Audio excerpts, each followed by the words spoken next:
Hey, what is going on, guys? Donovan here. As you can see, I have my RT in the background. I usually showcase the back end because I'm super proud of the back end, but today I thought I'd show off the handsome front end.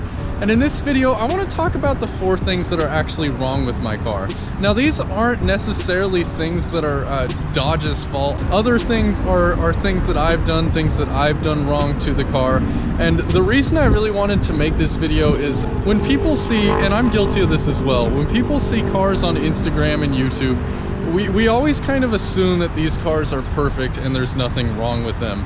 But at the end of the day, these things are just cars. We pretty much drive them every day and things go wrong with them. So I kind of wanted to make this video to remind you guys that my car clearly isn't perfect. So if you're really worried about something with your car, fix it if you can, otherwise move on.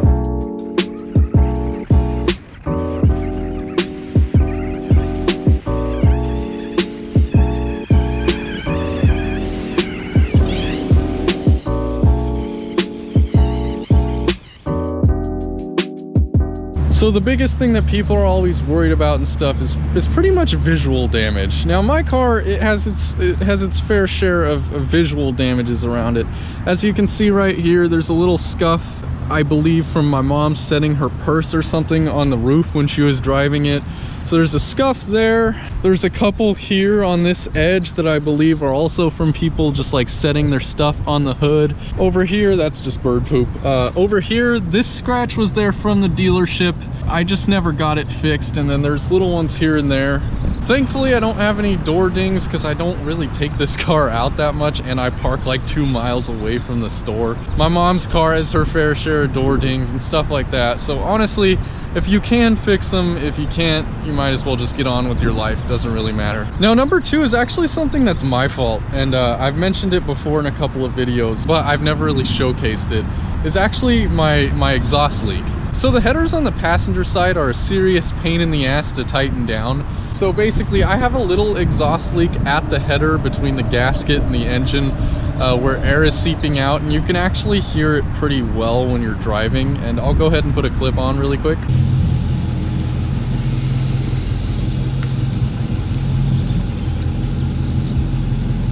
So yeah, it's a little embarrassing. Hopefully when I do take the engine apart and work on it a little bit more, I can tighten them down and hopefully it'll clear it up. Now, number 2 is something I actually kind of consider Dodge's fault, and it's that when I'm driving, my glove box vibrates a lot, and little noises actually kind of bug me a bunch, as I'm sure they bug most people.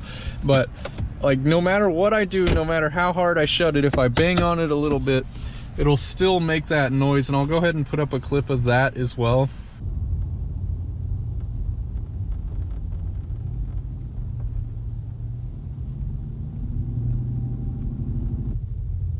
So I'll basically probably just have to take the dash apart a little bit and see if I can tighten anything up, put it back together, see if that worked. That and one other thing are the only real issues that I've had that were Dodge's fault. So the last thing actually is something that was Dodge's fault, and it's actually a fitment issue on one of my panels. Few people have complained about stuff like that before on these cars. It's a quality control thing, but it's really not that big of a deal to me. Some people have them a lot worse, but I'll go ahead and show you the first one.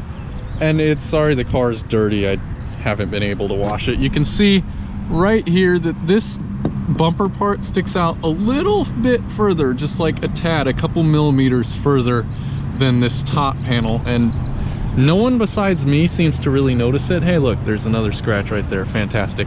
But you can't really push it in. That's kind of just how it is. And the only other fitment issue is actually my hood. There seems to be a little bit, you can only tell in certain light, but the hood sits just slightly higher than that front bumper. Like, this could come up a little bit and it would be fine, but I don't know, maybe someone sat here or something, but it seems that other people kind of have that issue as well. So yeah, as you guys can see, my RT is not perfect. It has its fair share of issues. It still drives well. I love this thing, and I mean, these are really things that can get fixed, thankfully. So One day I'll get to him, get this thing fixed up. You know, it is what it is. So anyways, I hope you guys enjoyed this video. If you did, remember to click that like button. Subscribe to my channel if you are new. Thank you to those who are already subscribed. And I'll see you guys on the next video. Peace out.